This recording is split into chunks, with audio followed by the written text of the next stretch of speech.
Hello, and welcome to myfinanceteacher.org. In this video, we're going to look at top 3 largest gold miners in the world, including Newmont, Barrick Gold, and Anglo Gold Ashanti. As you see, this video is going to be published on my website on the 24th of September 2020. That's for the members at myfinanceteacher.org. 1 or 2 weeks later, I might also publish this video publicly on YouTube, and by then, there is a good chance that the share price of all of these 3 miners will increase. So if you want to keep a hand on the pulse of the precious metals market, as well as a range of other markets, consider joining us at myfinanceteacher.org. You can join us by clicking this register button on the home page. And getting back into the valuation of our top 3 gold miners. As usual, we're going to look at the gold price within our 3 scenarios: conservative, balanced, and optimistic. We're going to look at the reserves and the resources that the companies have in the ground. So basically, we're looking at fundamental value of the company, which actually can be quite different from any day-to-day share price based on an ongoing volatility. When valuing the reserves and resources in the ground, of course, we are going to take into account the production costs. And for this, I'm actually going to look at all-in sustaining costs. We also subtract long-term debts from the valuation of the company. We also take into account the time value of money with a discount rate of 5%. Divide all of that value by the number of shares outstanding and take into account insider shares, as insider shares, being strong hands, might actually support the valuation and might actually support the share price. That's our verbal explanation of the mathematics involved. For the gold price, as I mentioned, we're going to have 3 scenarios. Our balanced scenario is already leaning towards conservative a little bit, as we're looking at a price that is 2% below the current spot price. For our balanced scenario, we're going to plug in the number of $1,823 per ounce. For our conservative scenario, we're going to decrease the balanced scenario price by 10%, coming down to $1,640 per ounce. And for optimistic scenario, we're not going to look at a moonshot. We are still relatively conservative even within our optimistic scenario. We're going to look at a gold price which is only 10% above the price within our balanced scenario, giving us a $2,005 gold price. Within the reserves, we're going to look at proven and probable reserves, which are for Newmont 93 million ounces of gold and 639.3 million ounces of silver. Again, being somewhat conservative, these numbers are actually a little bit smaller than those reported in their 2019 annual reports, because from the numbers reported in 2019 annual reports, I already subtracted the production within the first half of 2020. For Barrick Gold, the amount of proven and probable reserves of gold is 68.6 million ounces. The amount of proven and probable reserves of silver is 150 million ounces. And for Anglo Gold Ashanti, we only have 42.4 million ounces of gold. As you see the visual representation of these same numbers here, the proven and probable reserves of gold are considerably larger for Newmont, followed by Barrick Gold, and then followed by Anglo Gold Ashanti. And the situation is even more skewed for proven and probable reserves of silver, where Newmont has multiple times of proven and probable reserves of silver compared to Barrick Gold, and nothing reported for Anglo Gold Ashanti. Moving on to measured and indicated resources. These numbers come from the annual reports in 2019.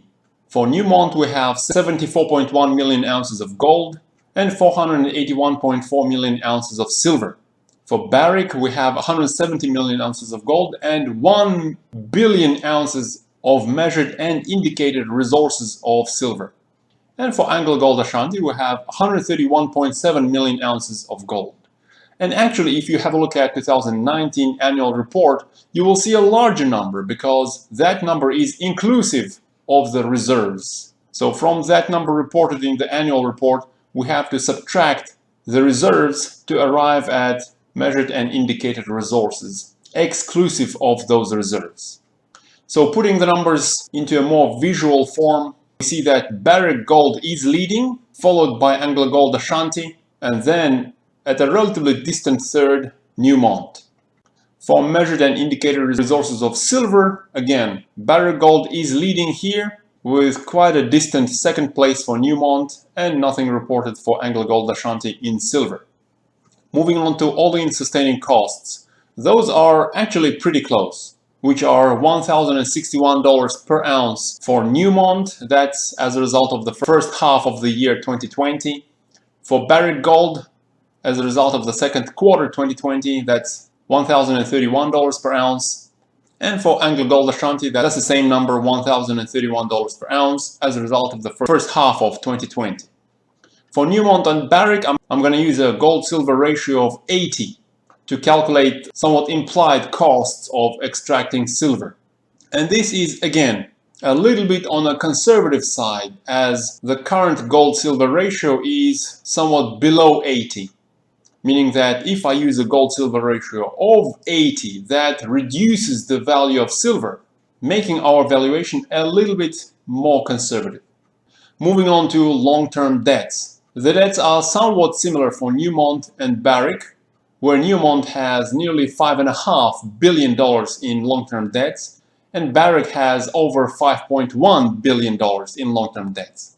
For Anglo Gold Ashanti, long-term debts make up around $2.6 billion. And the visual representation here, similarly indebted Newmont and Barrick, with Anglo Gold Ashanti's debts half of the other two. For the number of shares outstanding, we have over 803 million shares for Newmont, with 0.38% in insider hands. For Barrick, we have nearly 1.8 billion shares with 1.46% in insider hands. And for Anglo Gold Ashanti, we have 416 million shares with 0% in insider hands. And the visual representation shows that Barrick has considerably more shares outstanding compared to the other two companies. Next, taking into account the time value of money, we're going to look at, say, something like a mine life. Actually, I'm going to look at years in proven and probable reserves, which I arrive at by taking the proven and probable reserves and dividing that by ongoing annual production. These numbers are relatively similar, with over 17 years for Newmont and over 14 years for both Barrick and Anglo Gold Ashanti. And when we take time value of money into account, I am going to use a discount rate of 5%, which is plenty high enough, I think, to reflect the risk level of investing into these miners. So with all of that information, we can finally arrive at our valuations. We've actually seen these numbers a minute ago on the slides above. Now, all of these numbers gives me a conservative valuation of $55.51 for Newmont, which is actually slightly below the ongoing market price at $60.22. So if over the next few years gold price were to average something around $1,640, there would possibly be risk for Newmont to decline by just around 10% in terms of its market price versus fundamental value. For Barrick Gold, we see that the conservative valuation is only $18.45 with an ongoing market price of $27.14.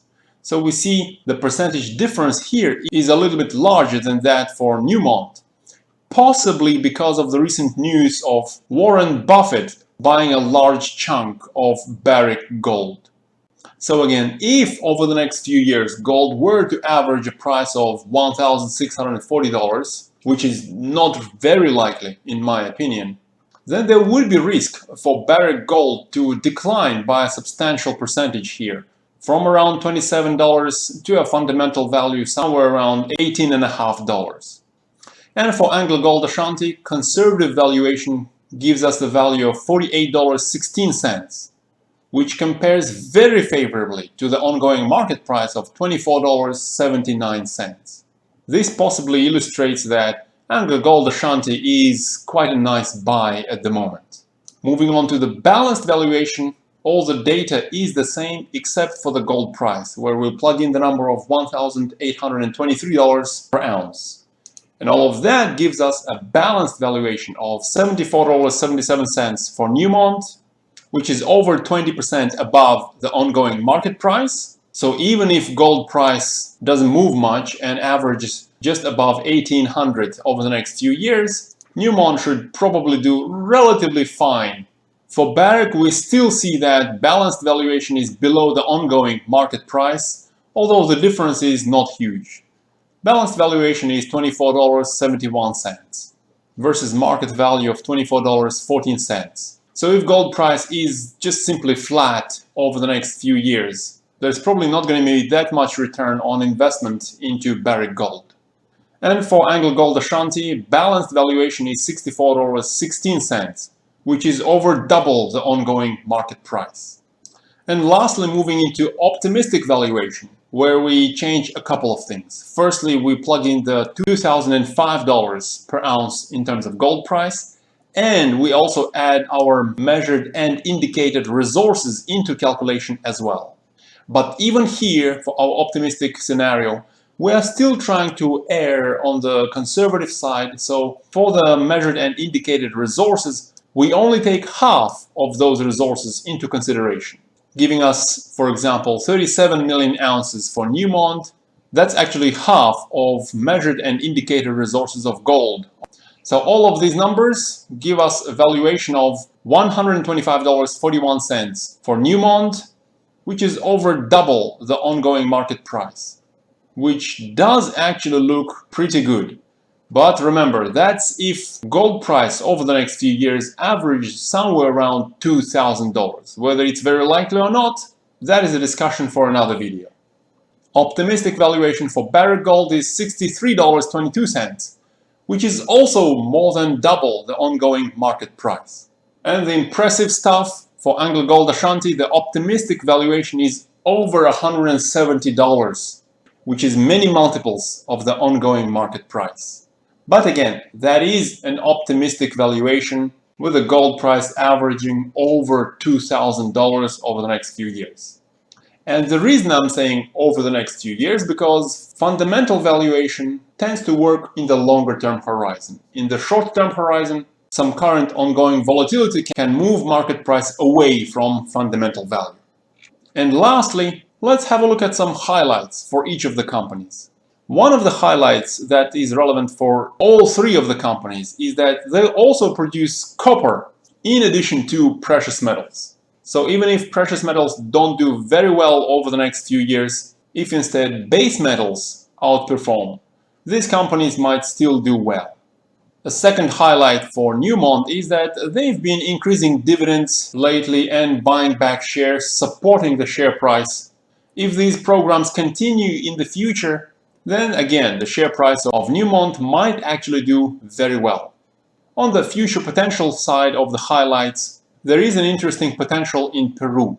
Development decisions on the project are expected sometime next year in 2021. For Barrick Gold, the second highlight is a feasibility study of gold rush exploration in Nevada, which is upcoming in the first quarter of next year, 2021. It'll be interesting to have a look at that feasibility study, so let's keep our eyes open for that.